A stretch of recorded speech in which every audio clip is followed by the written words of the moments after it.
this episode of DC On Screen, we are talking about The Flash Season 6, with an emphasis on the Corona cock-block makeshift season finale. Barry killed the Speed Force. Did the new showrunner kill the momentum of the show? Or was it just impossible to be as good as Crisis on Infinite Earths? Or maybe the COVID shutdown robbed us of a finale that would have made all those other mediocre episodes that were defected totally be great in retrospect.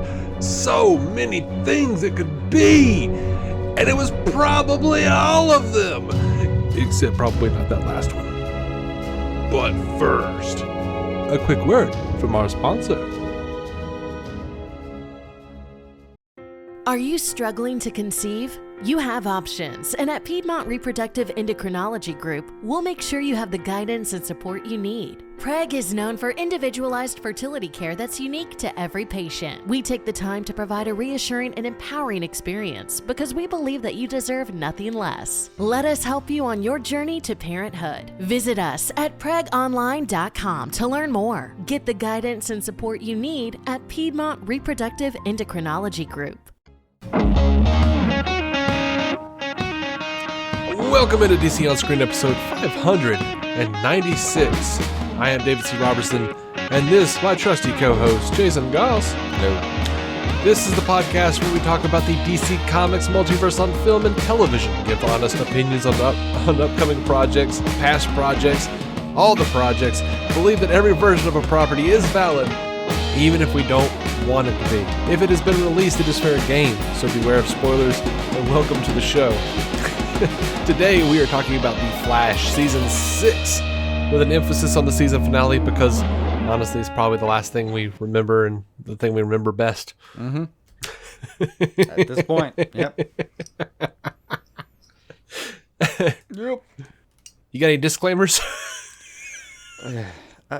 Just up front, this wasn't meant to be a season finale, so we're going to talk about it, I guess, as though it is, but I feel like we're just not... I feel like we're not talking about a thing that would... No one wanted this. Well, okay. For what happened, it wasn't a bad finale in turn. It wasn't like I wasn't sitting here going like, this isn't a season finale. Oh, no. Look, yeah. we understand what happened. They had shut down production, but at the same time, my problems with the season finale were not just suddenly problems that I had. Like, my problems are this season has sucked.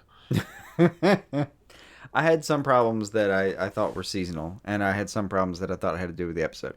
So my disclaimer is really that, yeah, there are things that I'm going to talk about that were seasonal and that I feel like were not interrupted, and there are things that were interrupted, and I'm really not going to hold that against anybody. Yeah. That was... parts of the wrap-up of this whole thing, the press, like I don't know, there really hasn't been a lot of press. But for the most part, we just know they did the best they could with what they still had in the bag, and that was all they had to work with. So, disclaimer up front. By that stretch, they did pretty good. Yeah. By that measure, like, for what they had at their disposal, yeah. But, but the key, like I said, my problems were the key storytelling elements that were already there. Right, Iris in the mirror. Okay, well, first of all, let me just say, what a missed opportunity I think it is across the board that, and especially on The Flash, that the entire season wasn't dealing more exclusively with pre-crisis and post-crisis fallout, all right? I think ostensibly they were in a way because in a very vague way. Blood work. Yeah, which probably the most boring villain. I thought it was the most boring villain until I met Mirror Master. And then I was like, "Oh shit, no, she's even worse." Like No, my only problem with Mirror Master wasn't I feel like she's one of those that when they recut what they had left, which I estimate wasn't just like the last episode we had to recut it. I imagine it was probably the last few you had to make into something. Man, that is a horror villain. Like, if you do this correctly, and even given the powers they gave her in this show, that's a horror villain. Every reflective surface you look into could possibly be your arch enemy just reaching out and grabbing you. or a loved one of yours, or Yeah. that is a frightening concept. And it's it's almost as if they would have to try to mess it up. And yet, I don't think it was that bad in a way.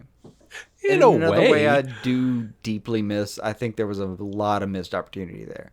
And I want to know, I'm going to make a lot of excuses for the show because it's been very good to us. Yes. And I'm going to I just agree. want It's to been know good to us. if the last 4 episodes that we didn't get had some redeeming qualities where that all this paid off. Like, this could have just been something that paid off too late and then didn't get to pay off at all. And Yeah. a lot of the news that came out kind of said this is not where we wanted to leave it as far as the cliffhanger, but this is where we're going to have to. Right. They were planning on bringing Thawne in. Yeah. They're talking about doing Reverse Flash for some portion of it. Yeah. But well, they teased other versions of Harry, so yeah. let's tease other they have done Kavanaughs that. and see what happened. And they've continued to do that, and I'm pleased with that. But here's the other thing. I'm going to joke myself first. Yeah. Okay. If you were going to do a Reverse Flash season, Yep. do a Reverse Flash season. We already had him bring up, see you in the next crisis. Yep. And then we didn't see him in the crisis. They're like, well, storytelling just kind of went a different way. Bullshit. You want to bring in Bloodwork, you want to bring in like Lady Mirrormaster, whatever you want to call her, which is fine. I didn't like the actress who played her, but that's fine. I don't mind her necessarily being a woman. No, that was not part of my equation at all. But I actually liked her portrayal. I just didn't like how much they detuned that set of capacities. Like, Yeah. it made very little sense for her to be sitting there trying to manipulate. It made I couldn't figure out why she was trying to like manipulate Iris. If it seemed like she could have gotten out before and done other things. I was a little confused about why her powers were just so latent. Yeah. And, I agree with that, but I also didn't like the actress. I just don't. I haven't cared for anything she's done this season. I haven't bought anything she said. And maybe that's on me somehow. I just don't care for her. I don't think that was a big problem for me outright. But, yeah, definitely what they were doing with her sometimes. And speaking of something that's not the actress's fault, though, Sure. freaking Iris remains a problem on the show, and it's not Candace Patton. It is their inability to figure out something to do with her. Like we don't know what to do with her. I know. Let's shove her in a mirror universe and have Candace play some like doppelganger version who's kind of a jerk. Not even like really a bad guy, just kind of a jerk. Yeah. No, I mean, I gotta agree with you there too. Like, they could have done that. Like, this whole Mirrorverse thing could have been done faster. Mm-hmm. God forbid I say the word faster, I guess, in the Flash. Also, It's okay. You can say that. well, I mean, that storyline could have been wrapped up sooner. And also, I mean, well, all right, to get back to what you said, it was definitely not her fault. Like, all the scenes they gave her, all the emotion. Like, I cried a little bit when they were doing the whole thing where they talk to each other through the mirror, and I don't know if you're listening, kind of thing. That was a great scene. That was a good scene. It got to me. I felt things. Tears came down. This is not on the portrayal of the actors in the moments. Even it's just a matter of like, where do we go this season? So in terms of where do we go this season, you went to the Mirrorverse, and it has it can affect you neurologically. Sorry. Mirrologically, I think I was going for. Anyway, it can affect you in a real way, and that's great. That's fine. That's a great villain. Come out and do that fucking thing. And I wonder how much they maybe had to kind of spread that and shorten the payoff and not get to go to another thing that they really wanted to. Yeah. I wonder whether they even wanted to really, I don't know. In terms of shooting, I guess they had plans for Bloodwork. And I'm not necessarily opposed to him. I really do like that actor. And I even like the idea that he's, as he put it, like playing the long game. That was actually one of my favorite things I've seen for that character in this show, was him deciding not to get out right then. Like, no. Like, I have a plan. This is a nice little side bet that's good, but I have a plan for getting out, and I have a plan for taking the Flash on, and I'll get to my thing when I want to. Like, that actually seemed really cool. I appreciated that. But I have liked that actor in the past. Here he is being super hammy, and I'm just not into blood work at all. I'm just not feeling it. I've already seen him do a similar thing with Mohinder on Heroes, and no, they're playing him into a type for sure. yeah, it's just it's a little exhausting to me. Like I just I don't blame you. I don't blame you. It's pushing me a little bit in certain ways. Like sometimes I'm like, yeah, this feels good, and he's good at it. He's good at doing what this requires. And other times I'm like, yeah, I don't really care about what's happening. And honestly, costume wise, sometimes one of my problems is just, did you have to color all of his teeth? yeah, that was weird. I when they had the trailer, That's on me, by the way. The aesthetic, I know that's on me, but still. Like when we had the trailer, the initial trailer for the season, way back months ago, and he was introduced as Bloodwork, and he was talking about how he wanted to save the world and stop death. I thought that is a really interesting conundrum. Yeah. Like that is a really neat concept. I'd love to see that fleshed out. And then It's called Torchwood. Yeah, It was they've just phenomenal. Yes, and they've done none of that kind of thing here. It's just been like, now I'm a villain. I experimented on myself, and I stick my It got mustache twirly. I stick my venom blood into your brain, and you're my puppet. And No, I get it. And there I've got jelly on my teeth. I like, yeah. I don't like the teeth filled in thing. It's not my favorite part of a thing. But yeah, like I there are moments I love where like he pushes what's his name back, just knocks him out on the wall just to talk to Iris. Like, no, you're a Iris clone. Mirror Iris. Be like, no, you're different, aren't you? And that kind of thing. Like, there were moments here that I really did enjoy, but also went on far longer than they needed to get the point across. Yeah, And yeah, honestly, to get to my biggest problem with the entire series is like, or season, sorry, is just, do we have to depower everybody? yeah. I mean, that timer on the flash wrist the entire time was just taxing. And Yeah, that killing the Speed Force thing was lame to me. I didn't care for that at all. it had a place in the context of the multiverse and all the crisis stuff. It really had a place there that I can get behind. But it didn't have a payoff yet that I'm particularly happy with. If anything, Flash was powered up to his, nth degree, and didn't really. I feel like we just didn't get to see anything like that happening, and instead we got to see a season where Iris, for all of her fucking deliberate agency that she's seemingly fought for, all these seasons that Iris gets fridged is the term you want for it. Like, she gets fridged. That's actually the term. I normally just kind of don't know how I feel about the term when it's used, but that's accurate here. Like, they just shove her in a corner. So all of that deliberate agency that I was just rambling on about is completely useless. We got a Killer Frost who can't really anymore. Well, I think that was more because Daniel Panabaker got pregnant. I'm aware. But the timing wasn't good. In the same season where Cisco is Off traveling to Atlantis, yeah. Yeah, chooses to undo his powers, and we've got like a version of Harry that's useful but not at full capacity. Like, it feels like the entire show rolled back all of its characters. Yeah, dude, Nash started out like the man who doomed the multiverse. He started off as that guy. Yeah, he's fucking And Pariah, then- one of the most powerful characters in the DC canon. And then by the time we're done with him, right after Crisis, he's like the most boring man ever. Like, Yeah.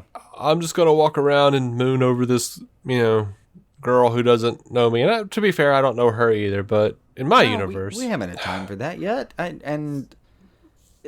Honestly, I've watched Tom Cavanaugh. I've watched Tom Cavanaugh with I don't know how many leading ladies over time, and I've always rooted for him. I've always shipped that motherfucker. But it feels like in a... Well, it wasn't a let me shipping ask you this. situation. It was like surrogate daughter thing. Oh, they just threw it right in. Yeah. But, Yeah. well, sorry. I'm misusing the word ship. That's normally sexualized, and that's not what I was mean.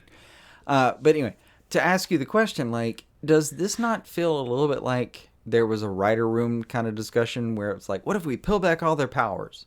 and that sounds like a good idea, and then when you see it, it's like, okay, no one here has any powers. I feel like, yeah, and I feel like that was done before the whole COVID-19 thing, because they were like, look, Crisis was really expensive. I mean, that's real, and I there is probably some subverting the cost for that kind of thing that happens on each show. But you know what? But it sounds like a good idea, like philosophically. Like we're like 7 years in. Let's just take everybody back. Let's get them down to their core, and then once you see it, you're like, yeah, it's a superpowered show with no superpowers. What are we doing? One of my favorite things they did this season was the episode with Hartley. Of course, I always like that guy anyway. I did, but like that. When then we went back and were like, oh, by the way, in this version, he still hates you. He still hates Flashpoint. So we've undone Flashpoint, but here's a big superpower sequence that we just yanked from a previous episode because it's a flashback. And now we're just adding in one little bit, and you can move on with your day. Like I adding in Cisco, knowing that this is now canon again. Yeah, I wanted more of let's see how this is post-crisis, and I feel like I didn't get a lot of that. Like, and of all things, this was the show that I wanted that the most out of. Mm-hmm. Being, number 2 in the generation of shows. Yeah, and also the show that has had. I don't know. I mean, the entire multiversal thing, the entire Crisis could not have happened without the Flash being part of the canon. Mm-hmm. So this was a big deal. I'm still just I'm not. I still feel bad. Like I feel like this could have wrapped up differently, and I would feel very differently. I don't think I would have felt that differently. I think there were just a lot of things that I wasn't digging about where they were going this season. So yeah. Sorry that this has become one of those reviews for us, but it just is. It's okay. It's okay. It's we can't like everything. No. Also, the whole Charlie's Angels split cameo thing. Fuck that shit. Yeah, I didn't care for that either. Did not care for that at all. Like that took me out of the show in a deep way. Yep. I don't think I've ever seen anything like that. Like the closest I think I've ever seen to anything like that was on Legends, and even then it was a send up. Like the Flash's premise is not send up shit. Like it just felt very out of character. And look, I wondered if it was just because they had to do something to make the editing work. I understand. They did have to kind of wrap it up with whatever they had, but yeah, they did. But I understand that the term fridge is usually reserved for ladies, because I know where it comes from. But I feel like they do it way more to Joe, and I'm sick of it. Like it feels like they're always like, "Oh, Joe got hurt, and he's got to go away now. Oh, Joe's being targeted. He's got to go." This dude is a cop who's put away shit tons of people. You telling me he's just gonna like suddenly? He's not been on a hit list a few times. Like he's just like, "Oh well, I got to go away. I've got to disappear for half a season because." I will give him this though. Like I'll fight back on this. He didn't disappear for half a season. It feels like it every moment without Joe. He was just gone for like 2 episodes, and then I think at the end of the second he was already back, and then Stop hurting Joe. He was being targeted by metas, and it was clear that like the big bad really wanted him dead. Or kind of a big bad. It wasn't the real big bad. It was the big bad's husband. Yeah. But the big bad at the time was the only person tangibly involved in this universe. Mm-hmm. So the big bad for the time, before actual big bad came back into the equation. I didn't disagree with him necessarily being benched for an episode or 2, just because I can deal with that. I mean, also we've dealt with that in the course of the show, like when he had surgery and had to go out for a little while. I know we made exceptions, and I'm not completely opposed to this kind of thing. Like the thing I hated at the time, and I actually did really appreciate this about the show, like when he goes out. Remember the episode, at the end of the episode, he finally says, "Yeah, I'll go into witness protection." Yeah. And then Barry's there to send him off, and Iris isn't there. And then that mirror version of Iris comes back and kicks him out. One of the most rewarding parts for me this entire season was when Barry reveals his giant crossword puzzle, like yarn sticky post thing. There's a phrase for this that I've forgotten. But anyway, the big conspiratorial puzzle that he's been hiding from everybody to, what's her name? Cecilia. Right. So when he reveals that, I kind of thought, okay, this is the most I've really enjoyed this particular arc. Because the idea that Iris kicked him out, it really did betray everything we've been taught to love about their relationship. Mm-hmm. So when that actually ended up being the thing that Barry focused on, I really appreciated that. Like, no. You don't understand. We would have fought through this together. I think he phrased it as like, she wouldn't give up on us or something like that. And yeah, we can argue about the phrasing of that if you want to, but the idea that that's the moment when he goes, no, this is not the person that I spent this much time with. I loved. Yeah, and he didn't even really do nothing for real. Yeah, I mean, just his normal really bullshit. I don't think he did. Well, I get what they were trying to hit, the point of like, you always make decisions for us and blah, blah, blah. And I'm not trying to even make it like he's the hero of the show and he's the protagonist and all that. I'm just saying, like, in this occasion, he really didn't. Joe made the decision. He just had his back, sent him off as soon as possible. You weren't fucking there because you were off doing your goddamn side villain bullshit. So when she had like a problem with it and pushed him out and all that, that was rewarding for me story wise because that made sense. That later he'd call her on it and everything. And even like even when he calls her on it and later I really enjoyed the moment where like she breaks through as a character. I was actually like, as much as I hated, and I do hate doppelganger stories, I really hate them. They annoy me. I have trouble finding a thing I love about them. But her doppelganger grew on me. And honestly, I believe it's because Candace is fucking wonderful at what she does. Yeah, she did a good job of making me care about her when she was like dying and said, I feel alive and shit. Like, I rolled a tear for real. Fucking, I rolled a fucking tear, man. I mean, it was good. It was really, it was well done on their part. But, yeah, the whole betrayal thing, that being a big deal for a few episodes, I kind of rolled my eyes. Mm-hmm. There were moments in the last few episodes where I just thought, I don't care about anything that's happening. Yeah. And I really didn't. You know the exception though? What's that? Sue and Digby. That actually cared about that the whole season. They were fantastic I liked her together. Yeah, she was good. She was super cute. Dug it. The whole thing. If they gave her a show, I'd be like, cool, man. Bring it on. What are we doing Wednesday night at 7? Let's do this. They have, like, I am a huge fan of Brad Meltzer's Identity Crisis.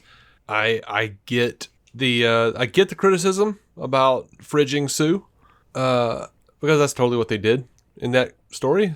What Brad did. Yeah.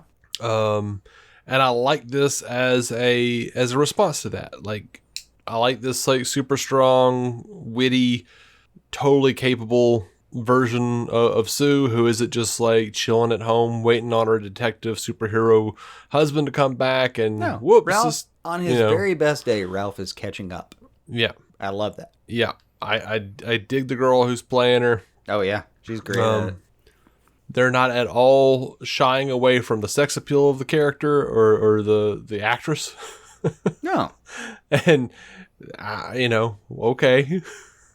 I'm like, the only thing I swear, like is like when she went into a deep British accent a couple times, they clearly used a voiceover to do it. I think they did. Maybe I'm wrong. Do you not see it? I did not. Bad. I wondered if the actual actress was British, but I don't watch it as closely. It honestly didn't even feel like they... Oh, God, I feel like I'm shitting on the whole thing. I always feel so bad. It honestly, in those moments, did not feel like the mouth and the words were doing the same thing. Mm-hmm. Maybe. It felt 80-yard hard. Well, I mean, it may have happened. happened. I can find that, though. But generally, me or my wife will pick that kind of stuff up. Like, if I don't, she will. Yeah. Because we'll just be sitting there and, if I kind of look away, I'll hear, oh, girl. I'm like, what? What? Well, what happened? You didn't see that? No. All right, let me rewind it. Oh, no. Yep, that's it. I mean, I've done that. But me and the wife normally watch things like in passing. We just generally don't have time to sit down and watch things together. So It's rare that we have that moment. But occasionally there's like a moment where I'm like, pause it, go back real quick. So what are you talking about? Go back real quick, and then we'll go back like 20 seconds. Like, listen to this guy again. Listen, does that sound like he did that? Does that sound like he spent like a couple weeks with a vocal trainer, and they gave them the best they could before they did this bizarre accent on like Leverage or some shit. Yeah. I mean, we've had moments like that. But did you hear that show's coming back, by the way? Leverages? Yeah. Oh, I couldn't be happier about that. So I liked Ralph and Sue. And that was about it, man. That's about all I cared for. I hate the depowered superhero storyline. If it's the superhero, I want to see it. It's one of the reasons I didn't like Spider-Man 2 that much. I'm like, God, we're gonna do this. Like, yeah, it's always my least favorite beat. It's something I wish I could walk into a lot of writers' rooms and just say, hey, I know this sounds clever, but it's not. Everyone tries it, and you're not going to be any different.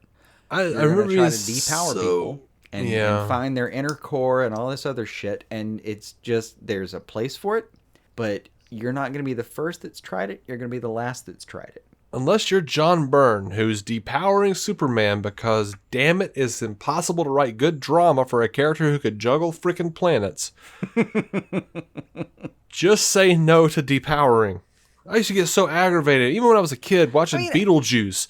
And they would have like some episode like, oh, due to some kind of bullshit in this realm, he can't do his Beetlejuice thing. He's stuck as whatever, and it's up to Lydia. I'm like, no, I tune in to see Beetlejuice. Do the things. I get it. I really do. And I know the counter argument is, well, do you want to just tune in every week to like the Flash just becoming more and more powerful and getting better and better at what he does and being able to take people down more readily? Well, one, yes. Also, two.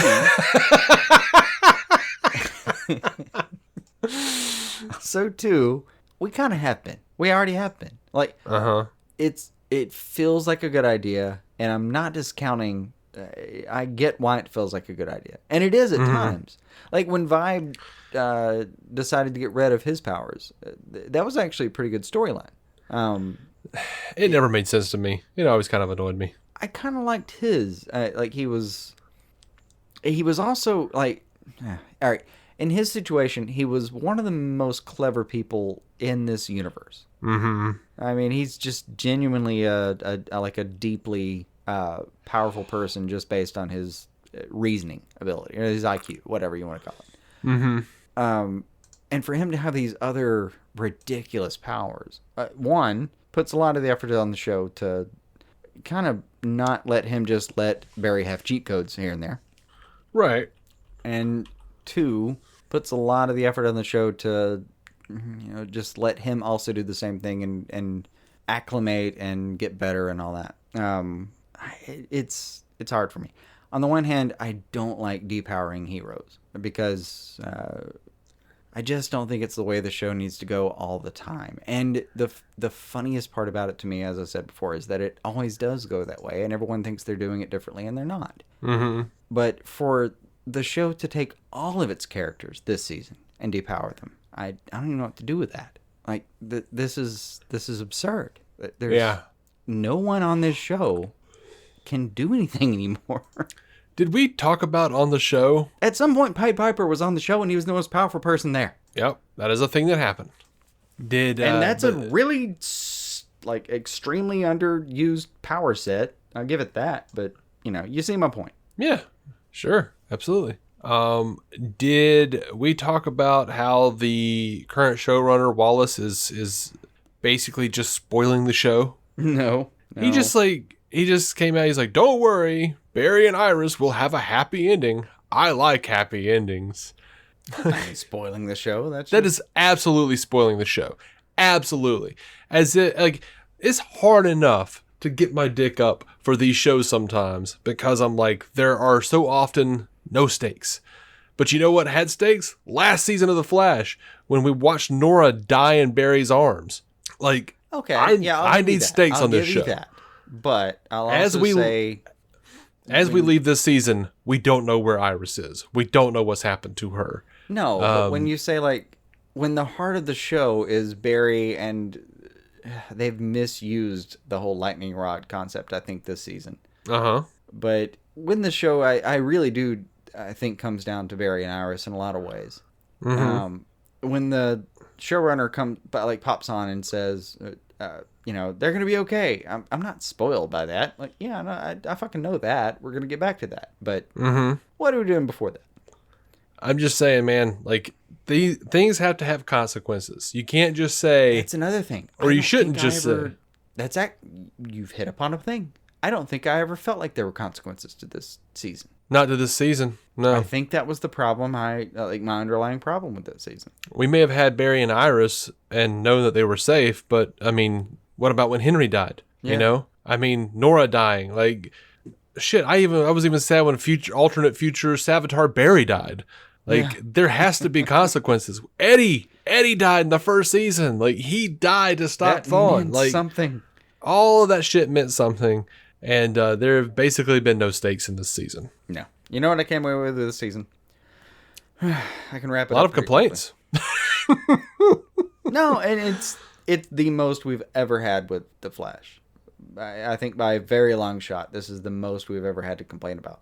And, whether we're complaining from any standpoint that makes sense is objective. But honestly, like, the things I'm mad about are Mirror Master being misused. That could have been more mischievous than it was. Sue is, I think, the major contribution to the season. Her and Ralph, like that contribution, they used it. I say I'm adding that as a side point. I should add that should be a positive. That was a good contribution to the season. I enjoyed it. But mostly it was like there was no underlying concept of what would happen this season. And I don't know if that was as a result of not being able to like have time to fully pivot from Crisis, because they didn't. They were shooting, and then a couple months later they were talking about shutting down. Yeah, but it was a time crunch for sure. But I think it's the new showrunner. Could be.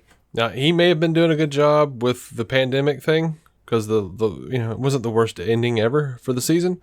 But honestly, like, the show after Crisis especially, but even leading up to Crisis, the show was not great. They didn't know they were getting shut down then.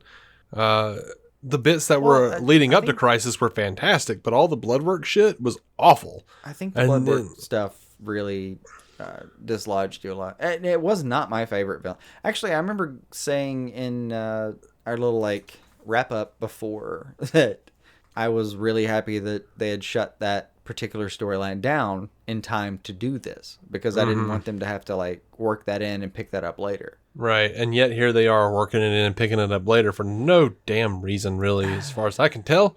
You know what, though? If they had to work it in and pick it up later, him just being in prison somewhere and like denying help from whoever was the big bad of the day and just saying like, no, I've got my own game I'm playing, but this is cute, I appreciate it, is maybe the most I've appreciaed him. Yeah, aside from me just wondering, where the fuck does anyone shit in those things? He's in a 3x3 cage. I like to imagine they press a button or something and a toilet comes up from the floor or something like that. See, that makes sense to me in the cages in the lab at Star Labs. Mm-hmm. They look like they have those little like those things that retract or whatever, the pull out things from Firefly or whatever you want to do. Right. Those look like they had that. He was just standing. Mm-hmm. Just standing in what looked like the shower stall that was installed in my house for 8 years. It was literally like an RV shower stall. He was living in like a high functioning trailer park is what I was telling you. Yeah. I don't know, man. Overall, I just think I wanted more of an establishment of what post-Crisis looked like for the world of the Flash. Not just Cisco holding up a binder full of clever little cards that he made, like, collectible card sets that gave him the update. Granted, with him and Nash, there was, I think that was I don't know, there was a lot to do with that. If I could just be like, I don't know, fan shipping in some way. I could just be wishing for a thing, but that wasn't a terrible backdrop. Like, I mean, if Cisco Nash winds up having his time off and being able to come back and have all that information was still a lot to work with.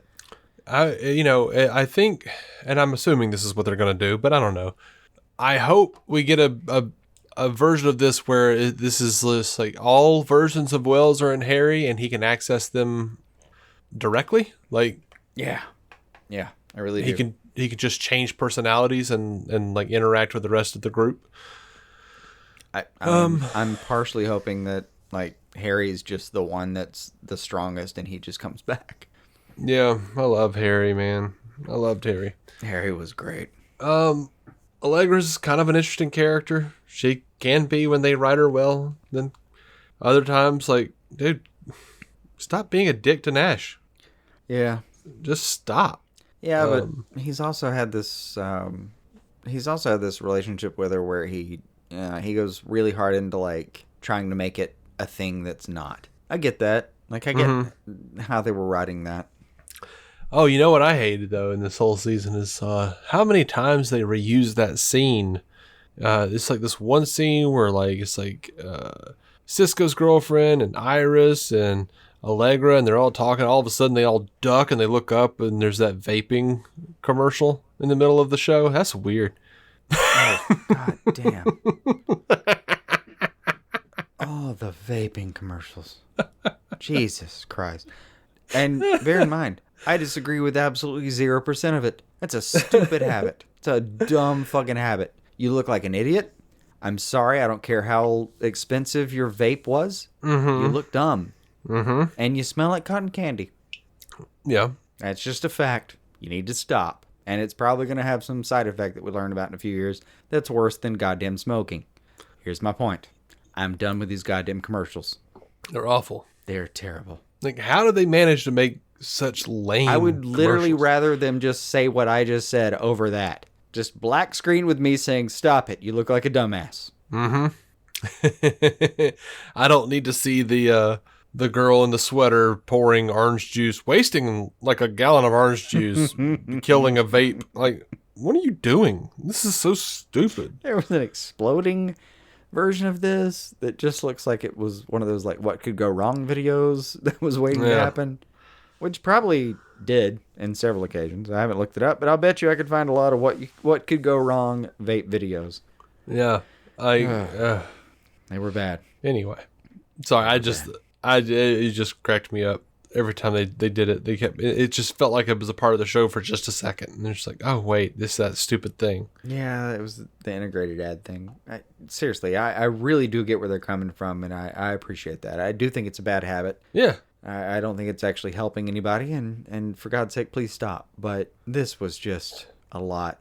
Also, the CW doesn't just like play something for you once in a while. When you're watching something on their app, you watch that thing for, I swear, 6 goddamn minutes, an entire 42-minute show. You're watching like three back-to-back commercials. The same guy from New Mutants watched the same one the 4 same times in a row before they went back to cut.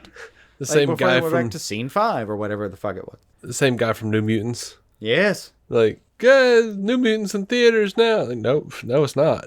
No, it's not. The hell it is. Stop playing this ad. Please stop saying that it's. That's oh not my the right god. thing. Yeah. No, the repetitiveness is an entirely different problem, but definitely a problem the CW has. Yeah. Anyway, I'll tell you, it'd be fun though. what? I actually wouldn't mind if Iris had some mirror powers. Whatever.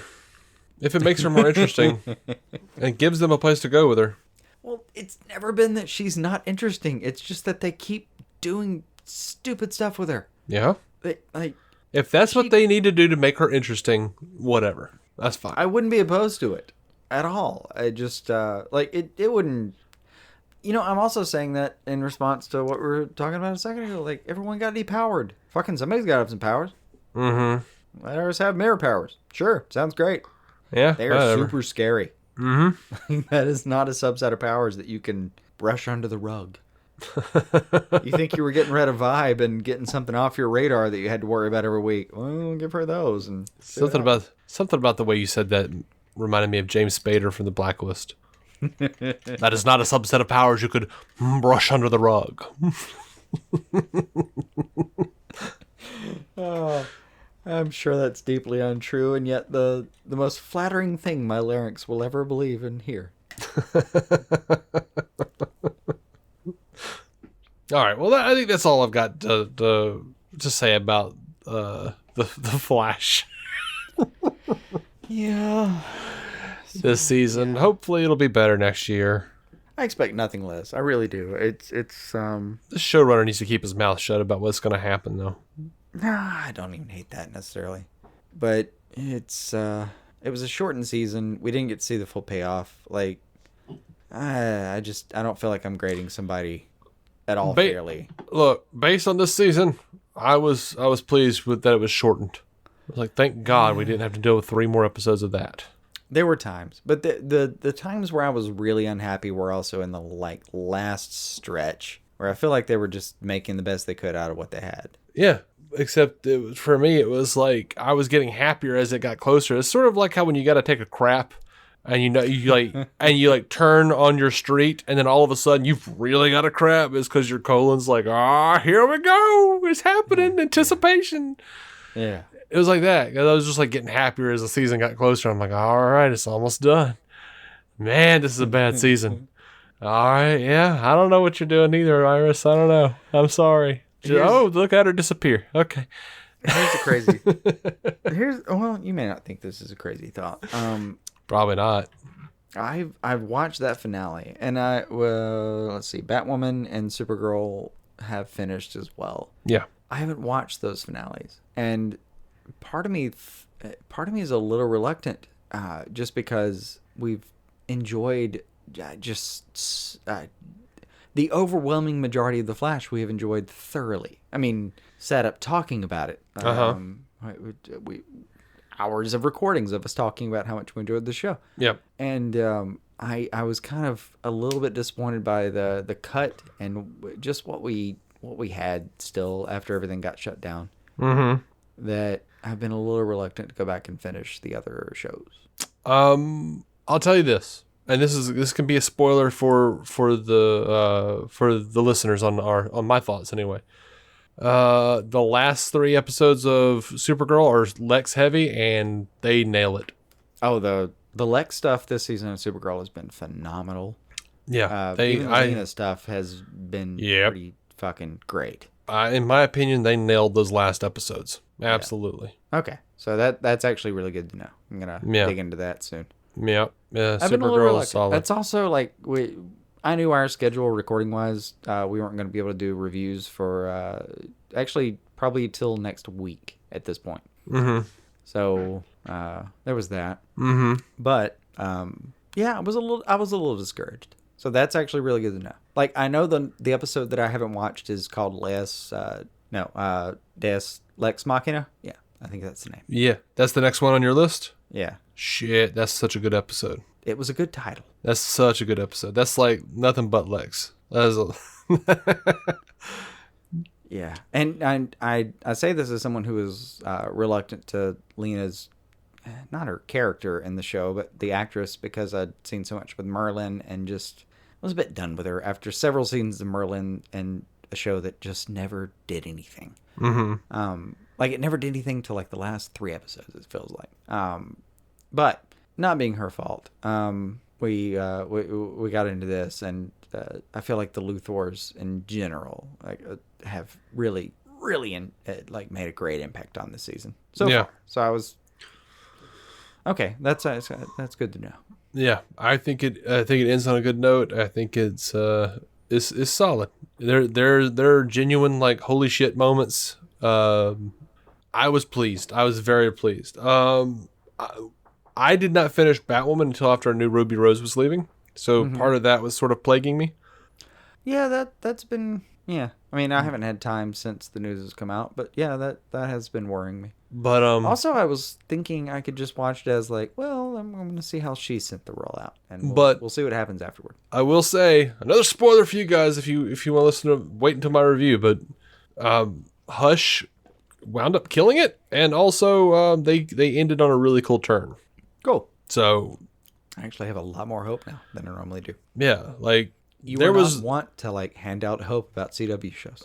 No, I'm not. But there was like news that we haven't talked about on the show yet because I didn't want to spoil you. But shit, thank you. Holy shit, there's some cool stuff that happened. Well, that's not even news. That's just shit that happened in the shows. We'll talk about that when the series thing. Yeah. But anyway, yeah. So Flash review. There you go. If you're a standard listener, normal listener, you know that you already knew where we stood on this for the most part. Yeah. But yep, there you go, a flash review for season 6. I feel like I should say we have every bit of faith that the show is gonna make us happier going forward. Oh yeah, I mean well, I don't know. This Wallace that way. This freaking don't go down that path. We're allowed to not like a thing. It's okay for us to not like a thing. I've generally liked it. I expect I will like it going forward. I just feel like this was not the season they wanted to put into our hands. I mean, whether it was or not, I mean, I don't know. I can't tell you. I'm not pinning as much on... It's definitely not the wrap-up they wanted to put into our hands. We know that part. Yeah, I'm not pinning as much on COVID as you are, it feels like. But oh, no. I'm like, no, this was a shitty season before Crisis, and then it was awesome during Crisis, and then it was shitty after Crisis. And part of that is it's not fair because there's no way they were going to be able to top Crisis, but also they didn't. There's that. For them to like go into Crisis and then also not top any singular season they've done before, or at the least not even meet it. They didn't even meet the standards of the previous seasons. Like they were all over the place. They were. No, the whole episode's felt like a pun fest, like a pun extravaganza. Yeah, I mean, and yet, and that's what we're gonna I feel like we're getting more and more of as time goes on. It's the Family Guy American Dad syndrome, where it's like if Family Guy's really good this year, that means American Dad's kind of shit. And then when American Dad kind of turns around, you're like, oh shit, that's really good. God, they've got Patrick Stewart back for a lot of episodes. Like Family Guy's just not working. Yeah. It's just I kind of feel that's what's happening. Anyway, yeah, like the worst season of South Park was when they were also trying to produce the like All About Mormons stage show. Right. And then I honestly don't think they've ever come back from that. Yeah, probably not. I think it broke them. I never thought they came back from the Who is Cartman's Dad story. I was just like, ugh, whatever, man. That was a good arc for a second there. I was so bored with it by the time they finished it. No, that's what killed me on them. When they were like, next week we're gonna find out who Cartman's dad is or whatever, and then it was like it was like an entire Terrence and Howard farting on each other thing, and I was like, I'm done. Terrence and Phillip. Whatever it was, Terrence and Phillip. Well, that was Terrence intentional. And Howard. They were just messing Terrence with and your Howard. expectations. I don't care. That pissed me off. They were playing with the normal sitcom expectations. The same way they had been playing with the whole Kenny thing. I know what they were doing. I get that could also be very boring very, very quickly. Yep. Honestly, the last South Park I ever watched was when it was that episode that Stan decided that everything sounded like shit. Yeah, that I saw that. You showed me that, and I thought that would have been a fantastic series finale. I genuinely thought, like, you know what? I don't have to watch anything else. This is a pretty good series finale for me. Yeah, that was beautiful. To a great soundtrack, Landslide. I could deal with that. Mm-hmm. All right, this has been DC On Screen. Thank you for listening. If you want a whole lot of weird sidetracks, we just talked we just talked about Monk for like 20 minutes, and you didn't even know it because I cut it out. It'll be on Patreon. Take it easy. Till next time, keep some DC on your screen.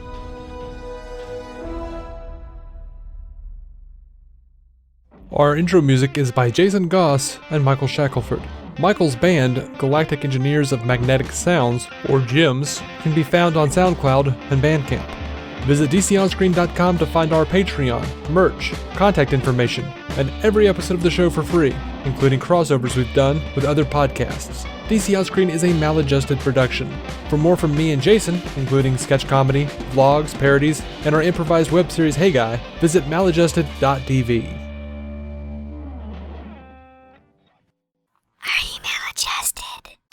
Breast milk science. It's a thing, and it's our thing. We're ByHeart. We're an infant formula company on a mission to get a lot closer to the most super food on the planet, breast milk. Our patented protein blend has more of the important and most abundant proteins found in breast milk. We're the first and only U.S.-made formula to use organic, grass-fed whole milk, not skim. We make our formula in our own factories in Iowa, Oregon, and Pennsylvania, using a small batch manufacturing process that works to preserve the integrity of our ingredients. We ran the largest clinical trial by a new infant formula company in 25 years and clinically proved benefits like easier digestion, less gas, and softer poops versus a leading infant formula. We were the first infant formula company to earn the Clean Label Project Purity Award. And while we've put a lot into ByHeart, there's a long list of things you won't see on our ingredient list, like no corn syrup, no maltodextrin, no GMO ingredients, no soy, no palm oil. ByHeart, a better formula for formula. Learn more at byheart.com.